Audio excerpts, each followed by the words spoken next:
Okay, so what I'm trying to say, it's wonderful we have pastors and sometimes we have teachers and sometimes we have evangelists, but we hardly ever have apostles and prophets. No, so nindot man igsoon nga naatay mga pastor, usahay na mga magtutudlo, usahay na mga ebanghilista, pero igsoon importante pud kaayo nga makaplagan nato kining mga ginasahan nga mahimong apostol ug mga propeta. Di ba?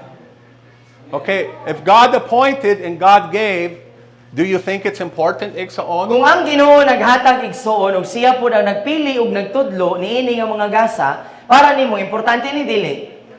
Okay, so because it says, does it not say God gave to the Church. simbahan? Amen. Di ba? Di ba gingon sa Biblia nga gihatag sa Dios kini nga mga gasa sa iyaang simbahan. Okay, are we the simbahan? Kita ba ang simbahan?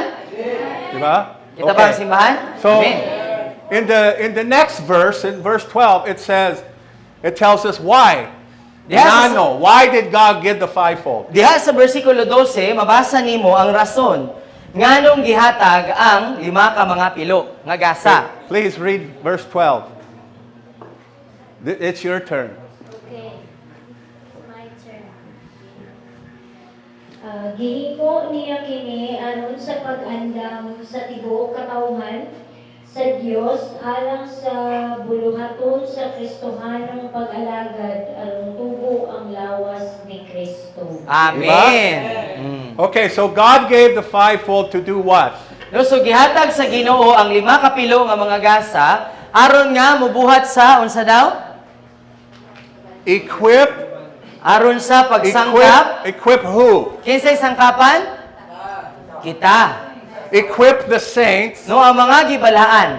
I know we got believers here. Do we have any saints? No, so naay mga magtotoo dire, nabay mga gibalaan sa Dios dire. Got any saints over here? Nabay mga gibalaan sa Dios dire. Oh no, because we think only saint is like Mary, No, tingali Saint Peter. No, so tingali ang atong pagtuo nga wala ko gibalaan sa Ginoo kay di man ko santos, di man ko si Santa Maria, Diba? San Pedro. But the Bible teaches that we're all saints. Amen. Ang Biblia nagtudlo sa atoa igsoon nga kitang tanan mga santos, but pasabot kitang tanan gibalaan. Bisan pagbuhi pa ka, So, Ixon, the dili purpose, tong bato. the purpose of the fivefold is equip the saints to equip the church to do the work of the ministry. Amen. So ang tumong igsoon niining 5 ka mga gasa, kining apostol, propeta, ebanghilista, magtutudlo og pastor, kay aron nga tabangan ta nga masangkapan ta nga magbansay ta nga mubuhat sa buluhaton sa Ginoo para mahimo tang mga maglakaw nga mga gibalaan sa Dios. Amen. Diba? Can you see it? Makita ba nimo igsoon?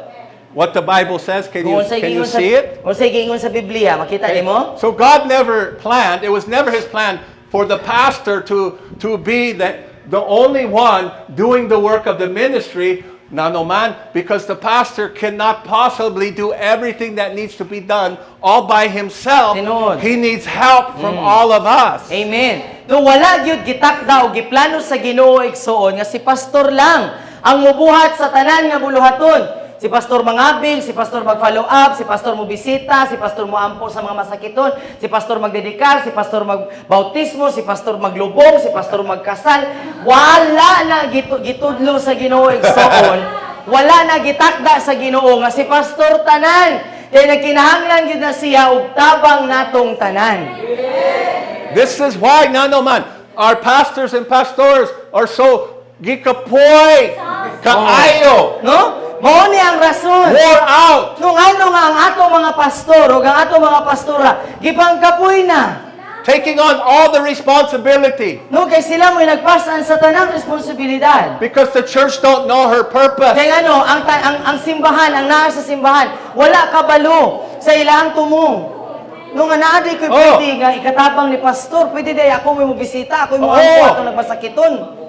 We think we just show up and sit in sa bangko. No, kay nagtuota, nga igo na nga magpakita lang gyud ta simbahan sa Domingo, dayon mulingkod ang atong lingkuranan. Okay na, malipay na si pastor. And the pastor asks you to do something. No, dayon na ipabuhat si pastor sa atoa.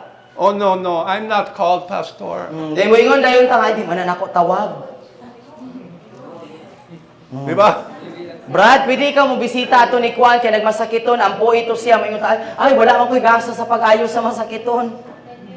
And some of us, we show up now, not coming next week, Kikapoy. No? But how come when we have Thanksgiving and we have Baboy, the church is packed? Oh. Di ba? Na naman. Nya natay mga kauban sa simbahan or basin gani tingali kita. No nga musimba ta, natay pattern ba musimba ko ron sunod Domingo isa ko musimba, then sunod na po Domingo ko musimba. No latang-latang ba mura bitog bungi, no? Pangag ba, murag pangag nga ngipon ang ato ang pagsimba. Pero matingala ka, nga katong mga dili hinimba, makasimba man lagi og Thanksgiving. The people over there and up there, they never come to church. But when you have Baboy, oy, Diba? Katong mga I'll lagi be og there. gitaw kayong balay, nga himuon nilang rasay, pastor, wala ko'y kasakyan, pastor, ulan, pastor, sakit akong tiil. Pero pag Thanksgiving, why balatian, naay sakyanan, moabot pag yun saktong oras. because it's so, we don't know our purpose. Nung anong ingana atong batasan? Kay, wa ta nakabalo sa ato ang tumong. Okay, so why do we need the fivefold? So nga naman, kinahanglan nato ang 5 kapilo. To equip us to do the work of the ministry. Para masangkapan ta, nga maapil ta nga magbuhat sa buluhaton. Kanang ginabuhat ni pastor, para masangkapan ta ba nga, magbuhat po dahin ako na. The pastor has an important role, No? but it's just one function in the church. Oh. And there's many functions that need to be done in the church. Amen. No? Ang pastor igsoon, naa siya iyang kaugalingon nga papel nga buluhaton para masangkapan taon sa atong buhaton sa buluhaton sa Dios. Pero daghan pag yun kaayong mga papel nga pwede natong tumanon, nga pwedeng kita mo'y mubuhat anak. Dili nato tanan ihanak kang pastor. So, Para dili sa atakihon sa kasing-kasing. so if so, Jesus did not say, I gave the pastor Oh. only to the church No? to equip the saints. It didn't say that. No, so nabasa ninyo sa Biblia nga wala nag-ingon ang Ginoo, wala nag-ingon si Jesus nga naghatag ko og pastor lang sa lawas si Kristo para pagsangkap sa lawas si Kristo. No, wala, di ba?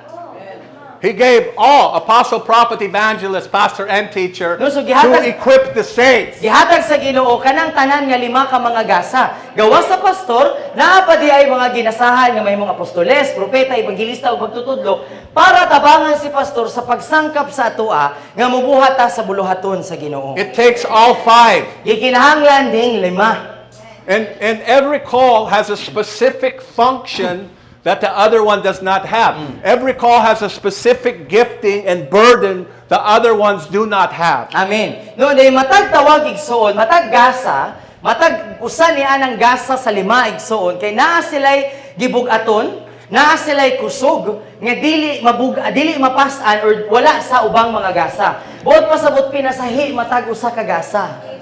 And it's on, when we're talking about equipping the church, what we're really talking about is maturing you. Amen. Maturing the body of Christ.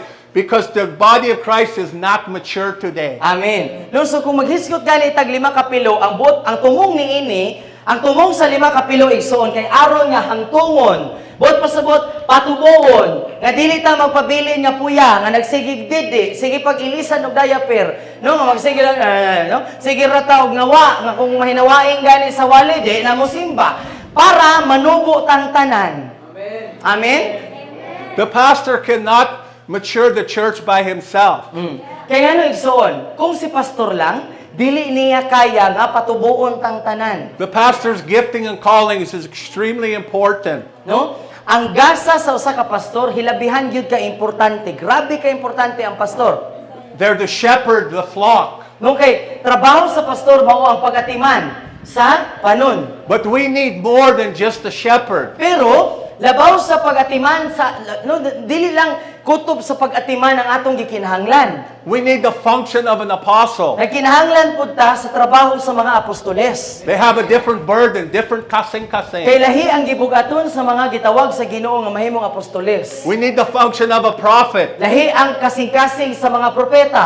Different calling, different burden. Lahi ang gibugaton nila, lahi ang tawag sa Ginoo para sa mga gitawag sa Ginoo nga mahimong propeta. We need the function of an evangelist. Nagkinahanglan ta sa papel sa mga ebanghelista. Different calling, different burden. No, lahi ang ilang tawag lahi ang ilang gibugaton. Ngano man. Kay ngano man. Okay, Kai, we think that if you're called to an evangelist, you have a heart for souls, and you're the only one who's supposed to have the heart for souls. No? Nagtuo man gud ta nga kung ang tawo gitawag nga ebanghelista, mao ra na siya mangabig sa kalag. Nya kita moingon ta, ikaw na makikasing-kasing pastora nga mukabig og kalag, ikaw ra evangelist, ikaw ra kabig dito, kami mo may labot. Because I'll say to you, come on, let's go church. We're going to go out. We're going to pray for people. We're going to go win souls. And you'll say, no, I'm not an evangelist.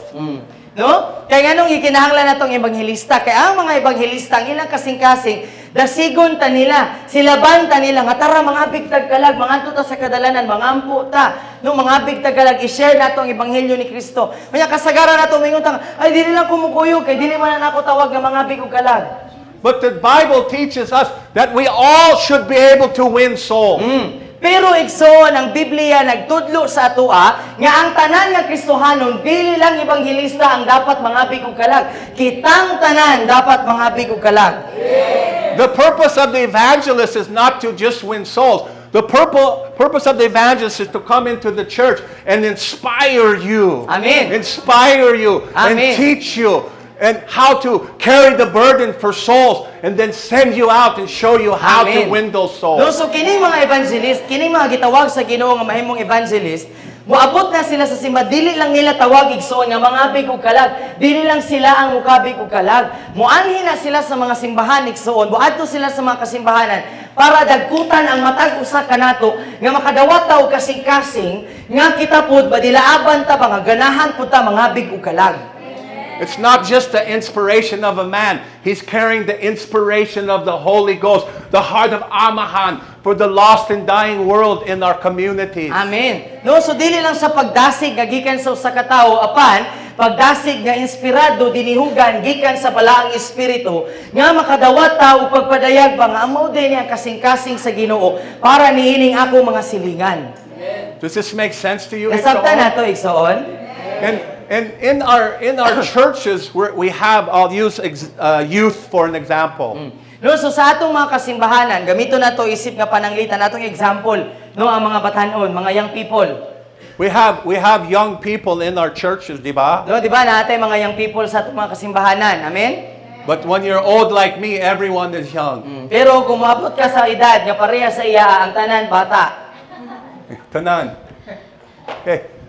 But what are we equipping or teaching the youth to do in our church? No, apan, unsa man ang ato ang ginatudlo o ginabansay nga ipabuhat sa atong mga batanon sa simbahan?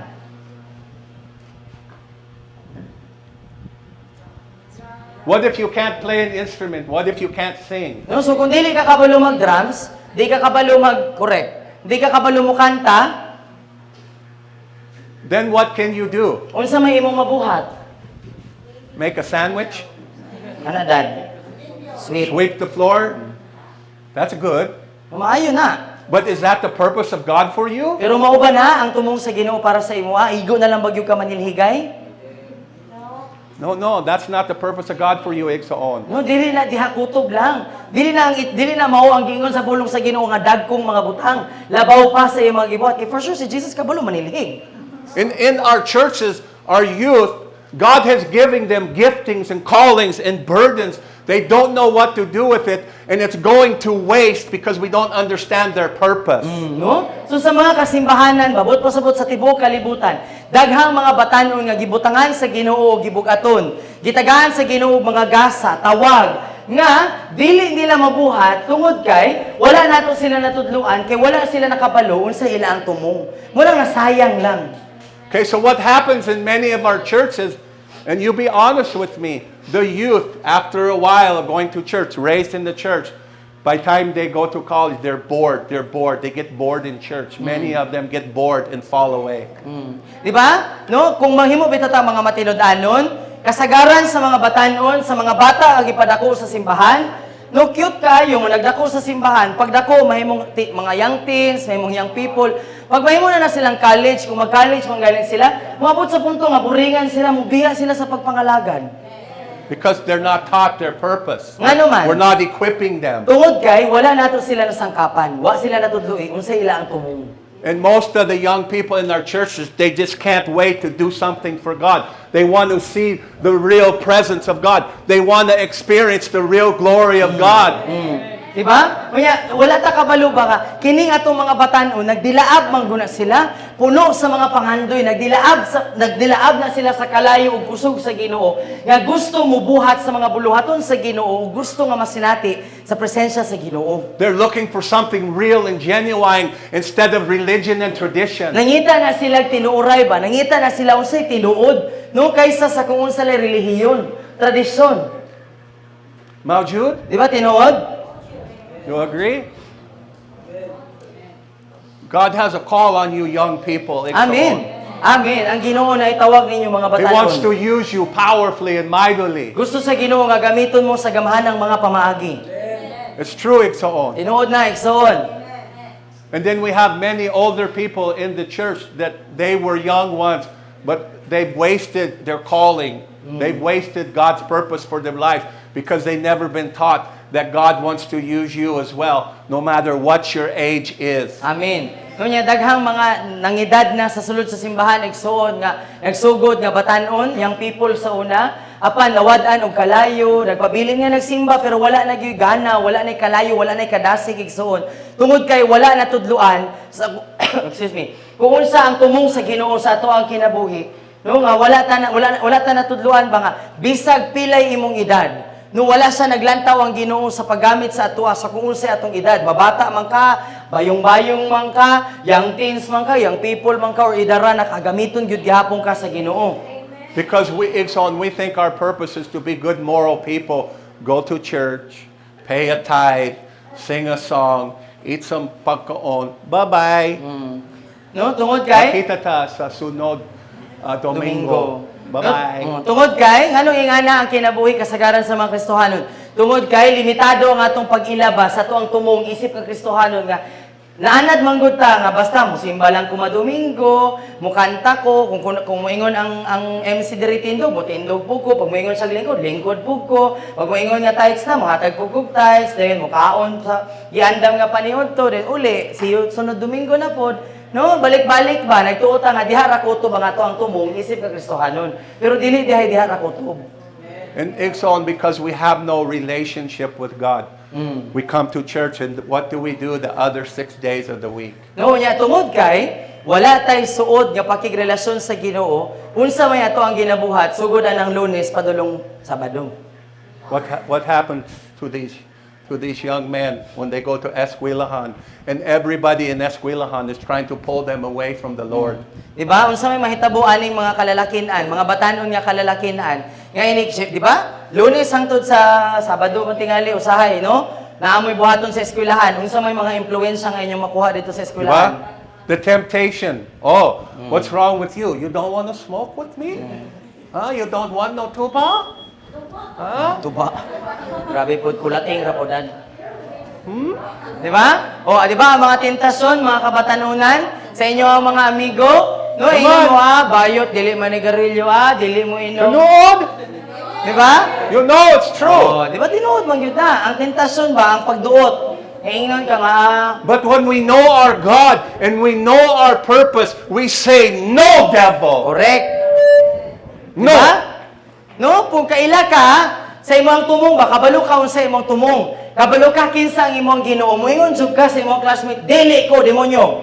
And instead of them influencing us, we're influencing them. We're telling them about Jesus, Amen. the goodness of God. Amen. Di ba? Kay kung kabalo ka, kinsa ang imong Ginoo, kabalo ka sa imong tumong, dili ikaw ang impluwensyahan sa imong mga classmates. Ikaw mo imong impluwensya sa ilaa, dalon mo sila diha sa pag-ila sa Ginoo. Amen. Diba? Amen. Okay, so verse 13. Sige, diha tabalik Somebody read Efeso that. 4:13. Microphone. Hangtod mga kabot kita tanan sa pagkahiniusa sa pagtuog sa mahibalo mahitungod sa anak sa Dios ug mga kabot sa kahamtong sa pagkatao sa sukod sa gidakon sa kahugnanan ni Kristo. Amen. So God gave, Jesus gave the fivefold So si Jesus naghatag sa 5 ka mga gasa to equip the saints to do the work of the ministry Aron niya sangkapan ang mga gibalaan sa Dios nga mobuhat sa buluhaton sa Ginoo. until what? Hangtod nga unsa daw? Unsa may tabo? Hangtod nga magkahiusa sa pagtuo. Are we there yet? Nakabot na ba na nato? What do you think, Ikson? Are Kay we mo there? una. Nakabot na ba nato ng pagkahiusa sa pagtuo? Are we walking in the fullness? Naglakaw na ba ta sa kahingpitan ni Kristo? Is the church mature? Hamtong na ba ang lawas ni Kristo? Okay, so how can they say we don't need fivefold when the church is still so immature? No, so unsaon man nga ngano man nga moingon man ang simbahan nga di na nato kinahanglan ng lain pang mga tawag gawa sa pastor. Nga kung atong lantaw ng simbahan karon puro man ta mga puya. Can you see it, Ikson? Ha, makita ba na nato igsoon? Wala mo man ta ng hamtong. Trying to mature the church with only a pastor is like going to Esquilahan and all you learned for 12 years is math. No, so, That's all you learn, just one subject, math. so kung isalig lang nato ang pagkahamtong nato sa usa ka pastor igsoon, bot pasabot ba kung sa iyara ta mulantaw nga pastor papatubo ami, mura ba og nag-eskwela ka sugod kinder hangtod sa na grade 12 ka, matra imo nakatunan. Are you equipped to go to Colegio? Are you equipped for college if you only learn math for Okay, 12 butang ka years? lang. Ni-graduate ka grade 12, math try mo ang subject. Ready ka mag-college? Hindi ka kabalo So why do you need the other subject? Ngano kinahanglan man nato tong ubang mga subject? Nano man. Kay? Ngano? It's to equip you. Di ba? Para masangkapan ta. To be an adult, to be a young adult, to Di equip ba? you. Para Perhaps makaingon for ta, college. ready na gyud ko. Ready ko nga mag-college kay nakabalo ko sa pag-English, kabalo ko science, kabalo ko Filipino, nakoy math, napo ko GMRC, napo ko TLE, nakoy history, di ba? So kayon ka ready gyud ka. So even if you don't go to college, the purpose of school is to equip you to be a functioning, productive member of society.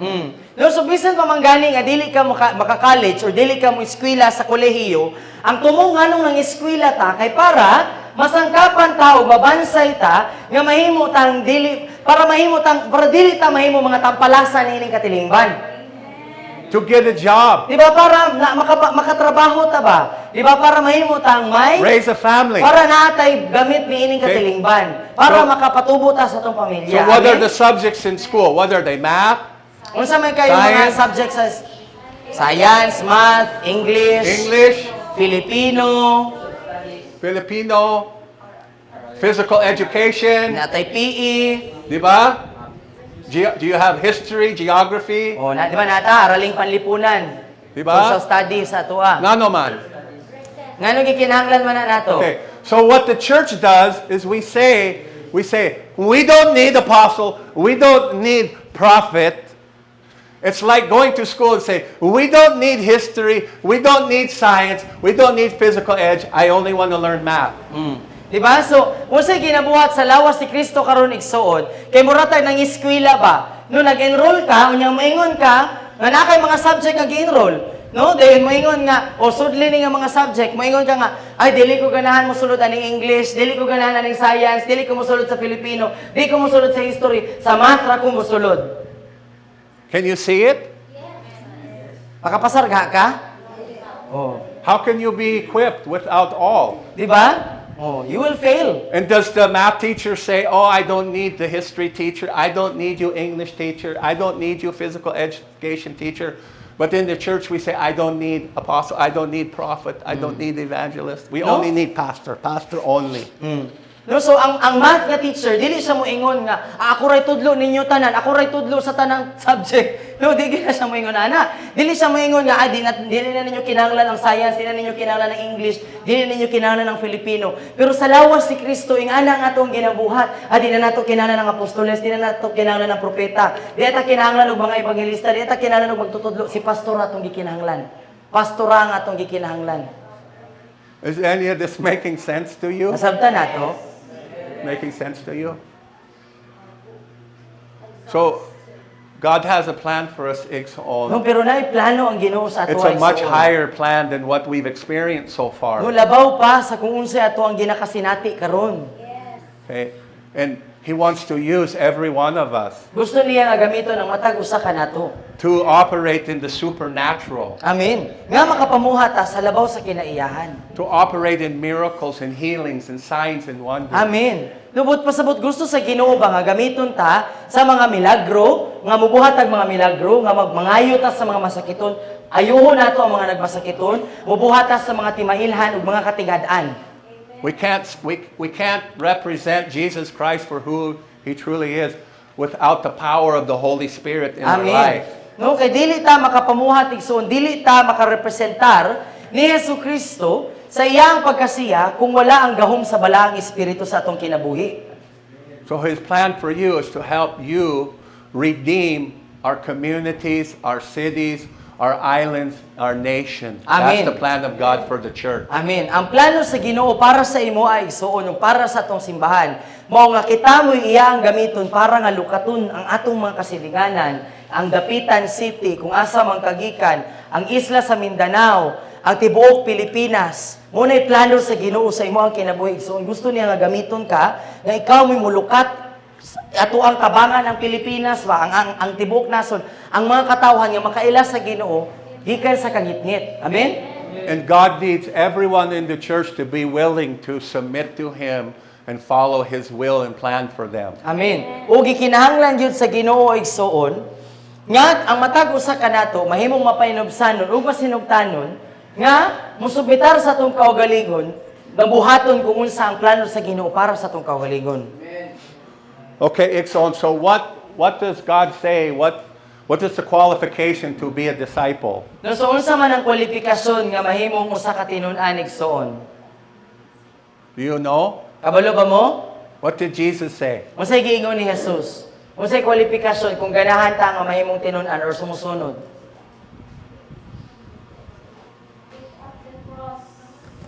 What's it say?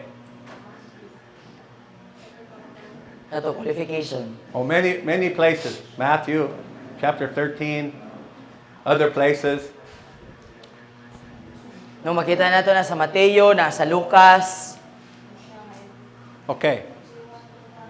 If Jesus said, if Kung anyone si bisan wants to be kinsa my disciple, gusto mahimong akong tinun-an, do you want to be a disciple? no ganahan baka mahimong tinun-an ni Kristo? See, in the church we have many converts but very few disciples. Sa simbahan igsoon, daghan kayong mga kinabig pero dili tinun-an, dili sumusunod ni Kristo. Jesus said, if you want to be my disciple, you will lay down your life, pick up your cross daily, and follow me even unto death. And He said, if you're not willing to do that, you cannot be my disciple. Si Jesus nagingon igsoon nga kung ganahan ta nga mahimong sumusunod or tinun-an ni Kristo, kinahanglan nato dumilian ang atong kaugalingong kinabuhi. Pasanon ang atong kaugalingong mga krus. Magsunod kaniya kada adlaw. Mamatay sa atong kaugalingong mga pagbulutan. Bisan pa man hangtod sa kamatayon, kada adlaw nato na buhaton igsoon. Kung dili nato na buhaton, dili ta mahimong tinun-an ni Kristo. Did you see it? Makita ba nimo? Let's go to Matthew chapter 10.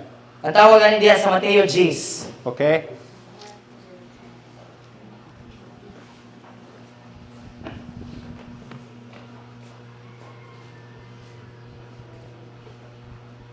Verse 38. 38. Ug siya na wala nagapasan sa iyang krus. Ug nagasunod kanako, dili takos kanako. So he that taketh not his cross and follow after me is not worthy of me. No, so si Jesus ni nagingon igsoon. Siya nga dili magpasan sa iyang kagulingong krus, dili angayan kanako. Verse 39. Siya na nakakaplag sa iyang kinibuhi mawalan ni ini. Upon siya na nagawala sa iyang kinibuhi tungod ug alang kanako makakaplag ni ini. Amen. So, he that finds his life shall lose it. He that loses his life for my sake shall find it. Amen. Diba? This is the qualification to be a disciple of Christ. Sumuna siya ang kwalifikasyon igsoon para nga mahimutang tinun-an ni Kristo. So Ixon, what we've done in the church is we've caused men and women to follow a man or to follow a woman or to follow a church organization, but we need to teach them that we do not follow men, we follow Jesus Cristo only. Amen. Pero so unsay nahitabo karon sa lawas ni Kristo igsoon, ang gitudlo kay mosunod ta niini nga alagad sa Ginoo, mosunod ta ani nga alagad sa Ginoo, mosunod ta ani nga simbahan, mosunod ta ani nga organisasyon. Wala nato natudluan ang atong katawhan nga ang ato dapat kasundon mao si Jesucristo lamang. So our purpose is to lay our life down for God. So ang atong tumong igsoon mao ang pagbuhi sa atong dumilian nato ang atong kaugalingon para sa Ginoo. To surrender our life to God. Nga atong itugyan ang atong kinabuhi sa Ginoo. That's what every Christian is called to do. No mo nay tawag para sa matag Kristohanon nga ipabuhat sa atoa. And we don't know that because we don't know the Word of God. We don't read it. We don't study it. No wala ta kabaluan ha, tungod kay wala ta kabalo sa pulong sa Ginoo. Ano wala ta kabalo sa pulong sa Ginoo? Kay wala ta nagbasa sa Biblia o wala ta nagtuon sa Biblia. So JM was saying this morning in the Sunday school, a Biblia is 175 pesos. Sama sa akong gingon ganiha sa Sunday school, nga ang Biblia 175 pesos lang. No? Umupalit gyud ta. Ixon, 135? there's nothing more important in your life. Nothing than knowing Jesus and knowing His Word. Nothing else matters, Ixon. You cannot have a fulfilled life if you do not know Him. Amen. No wala na ilangin pang mas importante sa imo ang kinabuhi igsoon. Wala na ilangin pang mas mahinungdanon igsoon kaysa sa pag-ila sa Ginoo. Kay ano? Wala kay tinuod nga katagbawan, wala kay tinuod nga kalipay kung wala ang Ginoo sa imo ang kinabuhi. So Ixon, we need to move the church away from what we're doing into understanding that without knowing God and knowing the Father and the Son, that we cannot possibly do His will. No kinahanglan igsoon nga mobalhin ta ba nga ato ang dalon ang lawas si Kristo ngadto sa paguna-una ug sa pagtuo nga kung wala ang Ginoo, kung wala ta nakaila sa Ginoo, dili nato mabuhat ang kabubuton sa Dios. Daghan salamat kaayo. Amen. Do you all understand? Nasabtan ba natong tanan?